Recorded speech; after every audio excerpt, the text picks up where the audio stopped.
Hi everybody, this is Star with H&S Designs Now. How are you guys doing? Today I'm going to do a little bit of a different video. I'm going to keep it with a Halloween theme for the next several videos while it's in the month of October of 2018. And what I'm going to try to do is I want to make a Halloween style stretchy bracelet. I'm going to use some orange beads, some black beads. I did stop at a craft store and I found these really nice skull beads. These are natural. It says it's natural turquoise stone, and I thought that that would, you know, get a little bit of different color in there, and then also it, you know, goes along with the Halloween theme. And then I also found these. I couldn't afford to spend much, but I thought, you know, I wanted to keep it Halloween type, and I found these cracked. This says strung crackle natural stone tangerine, and that was about the right shade of orange that I wanted to find, about a pumpkin shade. And if you look here in my two trays right here, I do have some orangey beads. These are a little bit of a lighter orange. They are definitely kind of shinier, so I may not use these, but I do have those and those. And then for black, I do have this it's a black cracked glass, so I don't know if I'll use those. That one's about the same, but then I also have these. These are really pretty. You see on this side it's black, but then as you turn it, it's got like a little bit of a color to it. I love that right there. It's just something different. So we may mix and match and see what we can come up with as far as that. And then I do have my Halloween themed charms. So we're going to add probably one, maybe two charms to this bracelet. And I'm so excited because I actually have more beads on the way.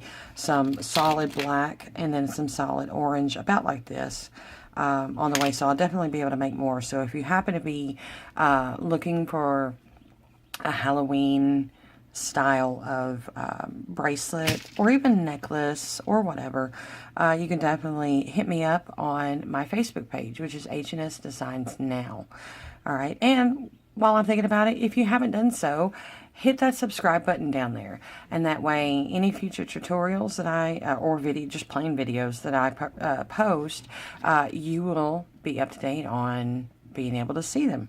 So with that being said, I'm going to stop this for a moment. I got to go take care of something, and then I'll see you back here in, for you, just a second.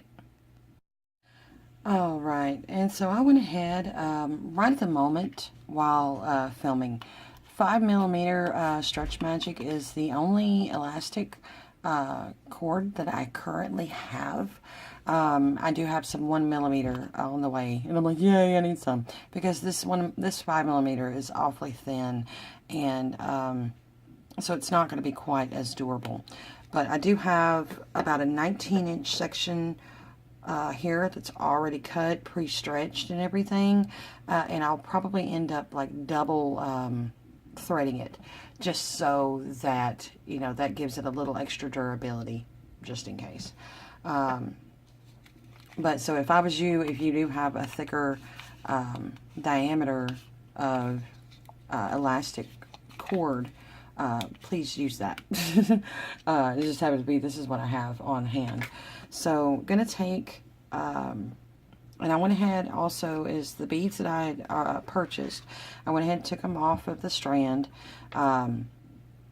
I kept some of the oranges out because I knew I wouldn't need all of them. I do have the rest of the skulls up here, but I thought, you know, this is the top one and I'll just use it. It's good enough. And what we'll do is we'll start off, let's see if this will work, and thread on. Okay, I think I'm going to have to do it the other way around. That's okay. But you do want, if you happen to do like I'm doing and you're double threading it onto the same one, try to get them fairly in line so it's not quite as hard, because I have done that before and that's difficult. So I think I am going to take about 4 of these orange beads, it's just whatever you choose to do. This is less of a tutorial than it is a create along, you know, because this is something that even my 7-year-old can do. And she loves doing it. She loves making her own little bracelets and necklaces and things, and she'll make stuff for her teacher and stuff, and you know, so it's kind of cute. So I'm just doing 4 on this end. Whoop, and there we go. Lost it. Though it just landed on my table, so I didn't lose it. So I'm going to do 4 right there.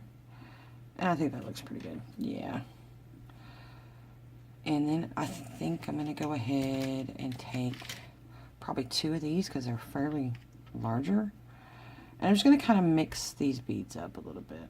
Use some different colors, different styles, different shades, different shapes and everything. That's how I like to do things. I don't like to have it all the same old boring stuff. You know, because that's, what fun is that? You know, because then everybody's got the same thing. You know, I like to make things different. That's just me. And I hope that I can find people who like what I make and like that is different. So we're going to keep going. I think we're going to go with let's see, how about a couple of these black ones, these black beauties that I showed that has that different color to it, and I don't know what it's called. I want to say that I got these at the Joann's craft store, but I could be wrong. I'm not sure. I've got a halfway decent selection of beads now, and I couldn't tell you where I got them all. I've gotten some off of Amazon. I've gotten some off of Fire Mountain Gems. I've gotten a select few from Walmart. Just kind of here, there, and yonder, wherever I find them. You know, wherever they strike my eye, and I'm like, ooh, I like that. I want that, you know.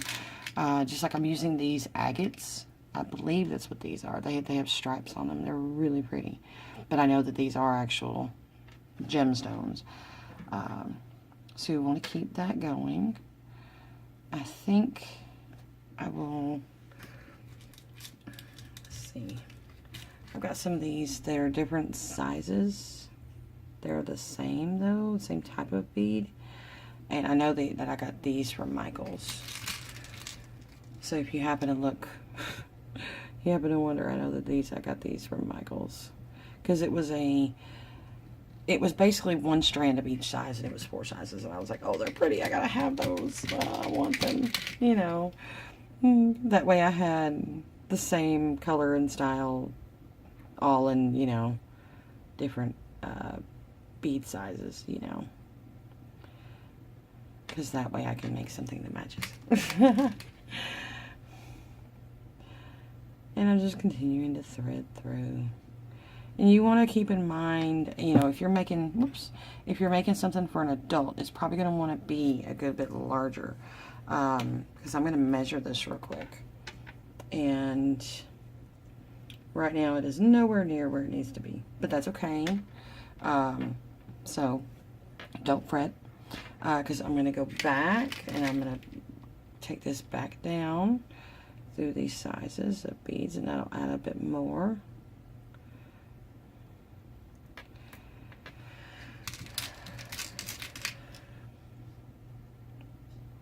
But this is one of the things I love about just making jewelry. And it doesn't always have to be about making wired jewelry.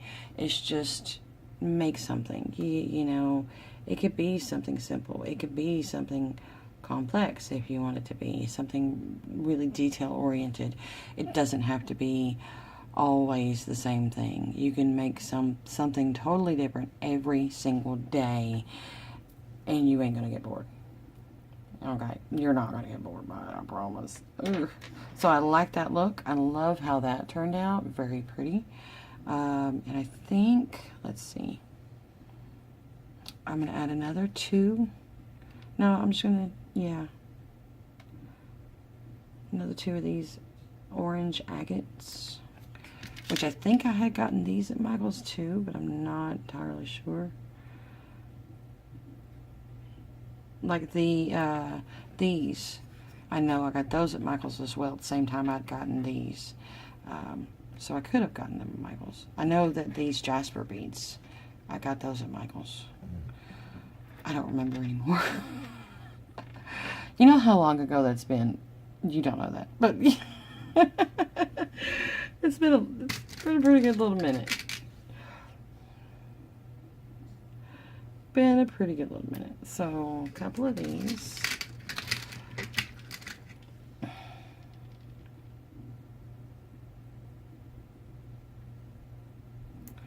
All right, and then I'm going to go back and add. See if I can add 4 more of these. Hopefully there's enough room. And these are almost kind of the shape of a pumpkin in a ways. I kind of like that shape. I guess they would be rondelle. I don't know if they would be rondelle shape or not, but they're almost kind of a donut-ish. That makes 3. That makes 4. And I have seen some bracelets where it's literally one of these and a black, one of these and a black, you know. And while that looks nice and all, I don't want to make the same thing that everybody else has made. You know, that's just not what I want to do, personally, you know. And something else that you could do is have a spacer bead in here. And that way the spacer bead will kind of help to cover up your knot. I've seen that done, and it turns out really nice. But I personally we're just going to do this for right now. I do make at least 3, if not even possibly 4 knots into my elastic, just to make sure it's got a really good knot on there. And that's pretty well. And you got to remember, it is double the thread, so it's hopefully will hold up. And so at this point, if you want, you can always come in with a touch of your glue, your E6000. Pop that on there, and I think for right now I'm going to hold off on that. I'll do that off camera. Very carefully take your scissors close to the knot, but not right up against it, so that you don't cut the knot. Cut the extra string. Cut the extra bit of the elastic. And I see that I left a bit more than I planned. Cut that off. That's pretty good. All right. So it still leaves a bit off, a bit out, but you know, that's not tight. It's not loose. It's pretty good. I probably could have put 1 or 2 more on there, but I do like that. That's pretty cute. And then we will kind of scoop that off to the side a bit. I'm going to come in, go through my Halloween charms again. Since I have this skull bead, I do not want to use a skull again. Don't really want to use a witch. What about maybe? And see, with this, because we don't have any silver or any gold or you know, bronze, copper, anything like that, you can use some of these others and mix and match it. It would make it really cute. I think actually that would be pretty cute. Dangling on there. I think that would be really nice. So I'm just going to pull out my jump rings, and that's more of a gold, and that's okay. Yeah, that's a gold color. All right, and this is the only part that I need any tools, and you just want to have 2 tools. That's going to open up a jump ring. Thread that on. Then you choose wherever you want to put your jump ring on. Thread it on there. Make sure you get the jump ring really nice, closed in all directions, okay? And now you have a really awesome, really unique looking Halloween bracelet. And you can do this with virtually anything that you want. Any color beads, any style of beads, any size. Because you see, you know, I've got the graduated sizes here. You can use multiple charms if you want. You can use a single charm. Anything that you want to do. It's all about, you know, your creativity and, you know, your ideas. Or even the customers. If the customer has a specific idea that they want to do, you know. But yeah, I do like these. They do remind me of pumpkins. I love that purple skull. Purple to me is very much, especially a purple like this, it's very much a Halloween color. The black goes really well. The orange looks good. I really like this, and I'm proud of it. So, you know, I hope it helped you. I hope you liked this video, and I hope that you will leave me any thoughts, comments, anything like that in the comment section below. If you like, please leave a thumbs up. If you have not subscribed, please do so, and also please hit that bell notification icon so that when I make another video and post it, you will be notified. Isn't that a cute little charm? It's so cute. Oh. But anyway, I hope you guys have a great day, and we'll see you in the next video. Bye-bye.